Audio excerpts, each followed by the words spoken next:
好，邊我都望埋你哋右手邊啊，好嘛？係啦，望埋右手邊。OK， 好，影到啦嘛，好，同佢哋傾下偈先啊。Hello， 三位好。Hello。好肚餓啊，山聰係咪啊？好肚餓啊！一見啲回憶翻晒嚟啊！係啊，嗱，我知道啦，山聰你真係咧對日本呢個地方係非常非常之熟悉㗎。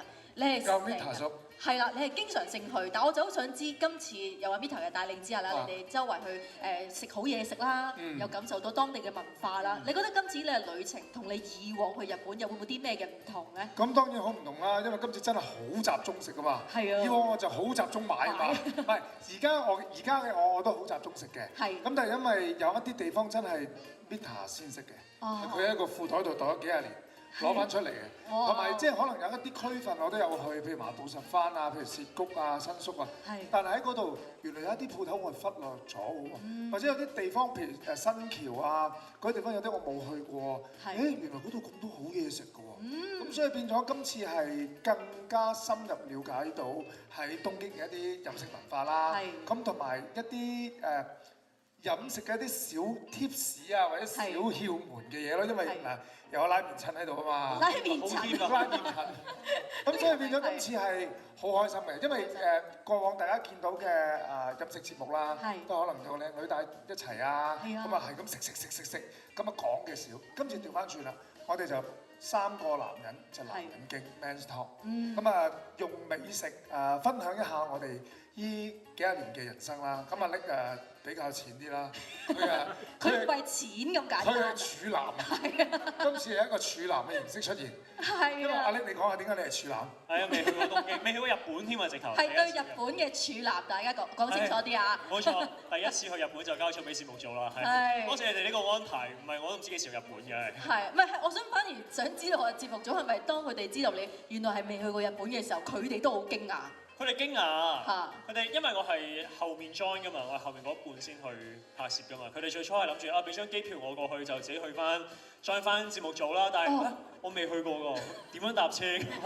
所以佢哋先要安排。我諗你入境都未必知點樣入。係啊，係㗎，真係㗎。有冇好驚啊？即刻？OK 嘅，佢哋俾咗好清晰嘅指示俾我，所以係順利嘅，順利嘅。順利嘅係，所以今次呢一個 trip 對於令到你對日本有個乜嘢嘅感覺，有個咩感受咧？本身都有些許嘅了解啦，但係唔深啦。咁今次真係叫做開咗個眼界，因為真係知道日本係個點嘅地方，日本文化點。但係最大嘅衝擊始終真係都係我哋呢個節目啦，就係美食啦。係啲嘢食嘅衝擊真係非常非常大。即係香港都會食日本嘢啦，食壽司啊、刺身啊，但係去到日本食係兩個世界嚟，個味道出嚟係真係有種日本嘅味道喺度。係，呢個就真係要多謝 Mita 啦，因為我聽講你係咪今次係咪真係好似阿山聰話齋，私藏咗好多一啲嘅店鋪啊，一直都冇同大家分享，今次一個節目度就可以睇得到啦。好衝擊咯，我覺得。點解咧？佢哋兩個一齊，我第一次即係初頭未認識佢哋嘅。係。阿山聰有少少認識啦。係。但係呢個咧，完全係認識嘅，認識。係。咁但係咧。佢哋一日嚟到嘅時候咧，好乖，係啦。咁跟住咧，第二日開始咧就嚟料啦。嚟料嘅意思係？你諗啦，邊個嚟料？唔好要喺度講啦。喺節目咪知佢點嚟。哎呀，未知污料啊！其實調翻轉佢得阿 Mita 都係㗎。有一日同我開工，同阿呢一樣㗎，都係好斯文嘅。點解會咁斯文？你對住山聰，我唔知佢玩唔玩得啊嘛。呢個點算啊？好正經嘅，係咪先？係。半日之後。就嚟了啦！你做咗啲咩啊？咁啊，山聰應該係關你事㗎喎。係啊，你做咗啲咩？節目就知㗎啦。睇節目就知點樣嚟了啊！佢一嚟咗24日啊！哇！好有嚟到今日都仲嚟緊，講得唔得？好 Mita 你講。好有視帝風範啊！因為佢帶領成個氣氛啊，成個通咧都係佢做出嚟。哦，開頭唔係㗎。嚇！係啊，開頭唔係。開頭唔係。即係開頭咧，編審佢哋都話嗱，總之我哋就唔使跟稿講嘅，自然啲得㗎啦。係。自然都有好多風格㗎嘛，係咪先？咁佢編審冇諗過，原來我嗰種自然係咁。好自然。咁所以大家睇個節目嘅時候就睇得到，即係我同 Mita 其實整個我諗同埋阿力之後嘅風格都係嗰個通嚟。哦。好開心喎！嗱，我好多嗰啲小店啊，咁多年嚟嗰啲冇介紹過俾人嗰啲鋪頭咧，袋咗褲袋好耐。我覺得介紹佢兩個值得。值得係嘛？你仲要令到佢哋頭先我哋睇片啊，佢哋喊晒咁樣喎。喊唔關我事啊，佢真情流露㗎咋，關我咩事啊？所以今次呢個節目係即係真係用美食分享我哋嘅人生，一啲感性啲嘅嘢咯。係想知道佢哋分享啲咩，當然就要留意嘅節目啦。嗱，我知道 Mita 你除咗喺節目度咧帶咗啲珍藏咗好耐一啲嘅小店介紹俾大家，今日嚟到呢度，我聽講你都好似有啲料要爆下喎。我有咩料爆啊？我冇聽過。你頭先咧話同阿山聰就認識。未至於好熟，同阿 Nick 咧就因為今次先認識，但係認識咗佢哋之後咧，好似帶俾你一個唔同嘅感覺啊！對於佢哋，你哋啊，係啊。首先山聰咧，我真係咧，其實開頭有少少認識佢，但係就唔熟嘅。係。咁咧，我覺得咧，人生咧都講啲際遇同埋緣分嘅。係。因為佢之前咧，我係幫 TVB 做一啲日本製作啊，做製片啊。咁啊，帶過一團叫做《最美麗的第7天》嘅劇集。咁佢同珍姐一齊嚟嗰陣時，我記得。係同珍姐一齊嚟嘅，係啊。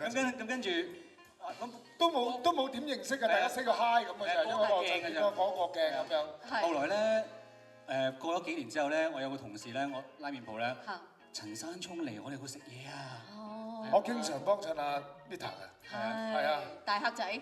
大客仔啦，係啊！我真係食得好多，佢真係好中意食拉麵嘅。我真係佢真係好中意食煎麵，係啊，我中意食煎麵。係啦，冇錯。咁所以我就成日跑完步咧都落去佢鋪頭食煎麵嘅。但係嗰陣時佢好少喺度嘅。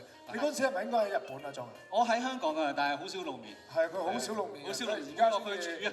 而家先至露面，熒光幕前面添，仲要。咁跟住後尾咧，我哋又有原來共同嘅 common friend 喎。係。有一個好 best 嘅 best friend，佢嘅 best friend 有我妹。哦。思榮啦。咁原來好 friend 嘅喎。係。咁就識咗啦。咁但係都冇見面。係。另外一個咧就我家姐吳姑娘。嚇。即係住埋附近嘅添，佢哋兩個。都係冇。你成家人我都識曬嘅。又冇見面，跟住去到舊年咧，佢開咗個 pop up 嘅拉麵。係。咁我就特登上去幫襯佢，我仲叫阿思榮，我話你同我打俾 Mita，同佢講幫我訂位得唔得？我要訂碗蠔拉麵，因為佢碗蠔拉麵每日只限定5碗嘅啫。哇！係啊，咁啊上去食，咁啊同佢傾咗一陣偈啦，咁啊講話，冇幾耐就收到佢哋嘅電話，就話喂，你同阿陳方騰去拍一個節目喎。跟住我話邊個陳方騰？因為我知道佢 Mita，我唔知道。即係中文名。嗰個做拉麵嗰個 Mita，我咁啱，咁跟住我 IG 就同佢講，就係因為緣分就係咁嚟咯。係，你同佢緣分係咁樣啦。我知道你認識咗阿 Nick 之後，我聽講你好似都有啲 surprise 帶咗俾你個嗬。嗱，呢個 surprise 你冇睇表面咧斯斯文文啊，其實真係好斯文嘅，內裏面都係。但係佢竟然咧，佢係第一樣，佢未去過日本啦。大家都係依個話題咧，即係講到咧，我諗講到聽日仲喺度，大家都好想聽啦，我知道係。第二樣嘢就係佢同我講佛偈嘅。嚇？係啊。佢同你講佛偈？佢喺架車嗰度同我講佛偈㗎。竟然？係啊。有咩？好圓㗎佢個人，係啊，好圓嘅，但係好舒服㗎。我聽完之後。係。啊，雖然我係前輩。除咗佛偈，好似係咪會唔會都講下女仔㗎？呢個女仔係我同佢講嘅，呢啲嘢係咪先？唔係喎，我聽講佢好似你知道佢啲嘢嘅喎，你見到佢外表佢成日都個樣咁靚仔，都俾女飛嘅真係成日都，係啊，好多時都係佢自己爆俾我聽㗎真係。呢個就係今日嘅料啦，你就係唔係成日俾女仔飛啊？細個嘅時候咯，讀書年代係。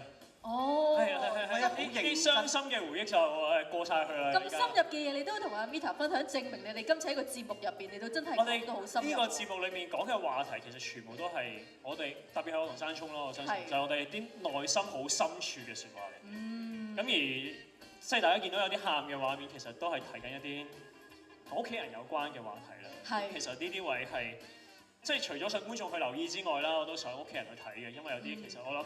有啲説話係我唔夠膽當面講，但係可能喺節目裏面佢哋會睇到嘅啲。嗱，引導出嚟。呢兩位大男孩，最令我吃驚就係咧，佢食下嘢真係咧，佢真情流露，佢喊，佢真係講到哇嚟了啊！即係呢個就好感性啦，講佢爸爸同嗰個仔仔啦，佢將佢自己嘅人生套落去，佢有感受，跟住佢流眼淚。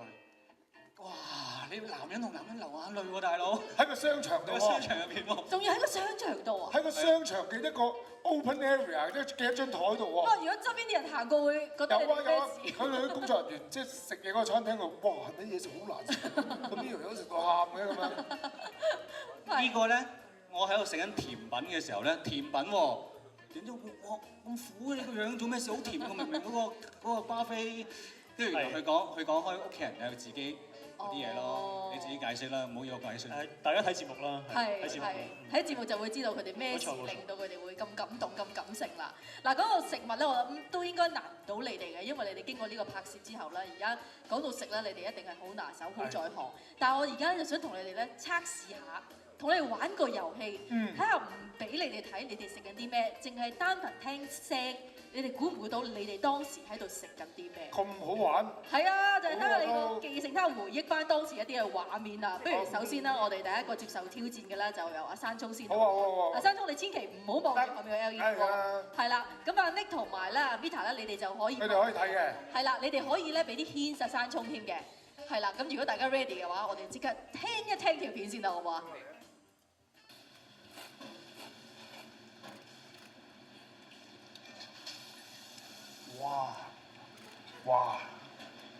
哇！點解你冇事啊？喂，咪先。喂！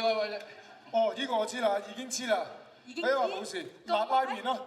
辣拉麵。係啊。係咪啊？冇錯，佢啱。啱啊，做咗，哇，好犀利！點解會一聽就會估得到？因為首先話咁我哋嗰日去我哋係去挑戰呢個28級辣嘅拉麵。係啊，28度。28級。係啊。仲要嗰間餐即係拉麵店咧，全部都係得女士食嘅咋。全部都係女士。冇男士入去食㗎，好奇怪啊，係啊。因為太辣。係啊，但係啲女仔係食得辣嘅，咁然後跟住就帶我去試，咁啊佢整蠱我，其實佢哋成班，咁啊佢嗰個咧一啲都唔辣嘅。咁我叫我點解你冇嘢嘅？哇！我喺度食啊，直係全個頭都係全部汗啊！避晒辣好避啊，係咪啊？係啊。係。咁嗰個拉麵真係好辣嘅，真係好辣嘅。哇！最勁嘅辣味嚟㗎，所以頭先我話我係垃圾就係咁嘅原因啦。佢叫我食晒佢，我係垃圾，我走先。同埋咧，山聰佢係好專業㗎，佢本身咧有少少喉嚨痛㗎。我喉嚨痛係咩？係啊。但係我都照頂埋先啦。食完之後又因為嗰日係last 一日嚟㗎啦。哦，咁好啲。係啊，跟住我翻嚟咪生暗瘡咯，所以。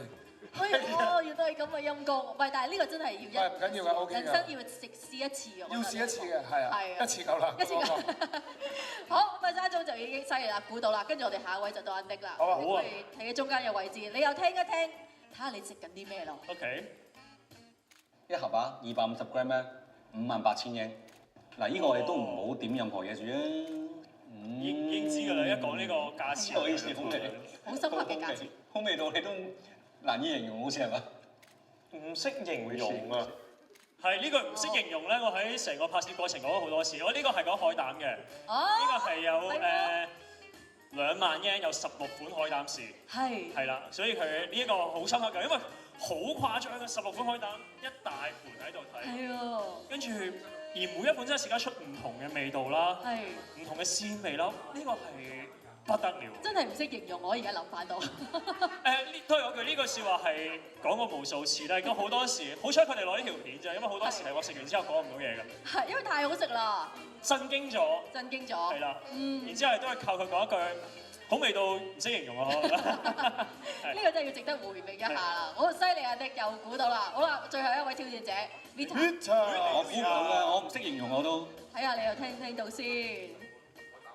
係喺宮崎縣嗰度咧，係一種好耐以前嘅鄉土料理嘅食法嚟喎。嗱，我而家落啲個柚子胡椒，哇，餸燒雞啊，燒炭火雞係啊。點解咧？有啲咩令到你一咁諗就諗起係雞咧？你記得啲講？我搜集嘅啲資料，一講宮崎出雞啊，成10集裏邊淨係宮崎係有介紹雞。係啊。哦。係咪好好食㗎？哇，好好食！你睇而家個樣都係。我啱啱睇到條片，我都覺得好想食啊！我哋嘅節目組係直頭有一晚 book 翻呢間餐。佢哋嗰晚即刻 book 翻啦，衰人我就要出機場嘅嗰晚咯。嗰晚出嘅，仲提我傷心事。好嬲㗎佢哋，我真係好嬲。因為佢要翻香港做。因為翻香港翻嚟奪命提示宣傳啊嘛。所以你就冇得再嗰日冇得繼續再後邊下嗰啲未食咯。海膽冇得食啦。嗰段都好正嘅，係都好正嘅。海膽冇得食啦。開心開心。話你，唔緊要嘅，我覺得下次有機會就捉埋阿 Mita。唔係，我哋有下一輯㗎嘛，而家東京篇啊嘛。係啊。即係可能會有下一個篇㗎嘛，係咪？係咪啊？係啦。你想去邊度啊？講話九州篇咯。九州篇。係啊。Mita 咧？Mita 咧？因為 Mita 九州好熟㗎。九州拉麵啊嘛。係喎，咁呢個時候我諗我哋嘅監製應該都聽到你哋嘅心。佢知咗好耐啦，佢知咗好耐啦已經。咁啊，希望我哋未睇到之後，未睇到東京篇，已經好快聽到你哋話再開呢個九州篇咯。好，好啦，多謝晒3位嘅分享。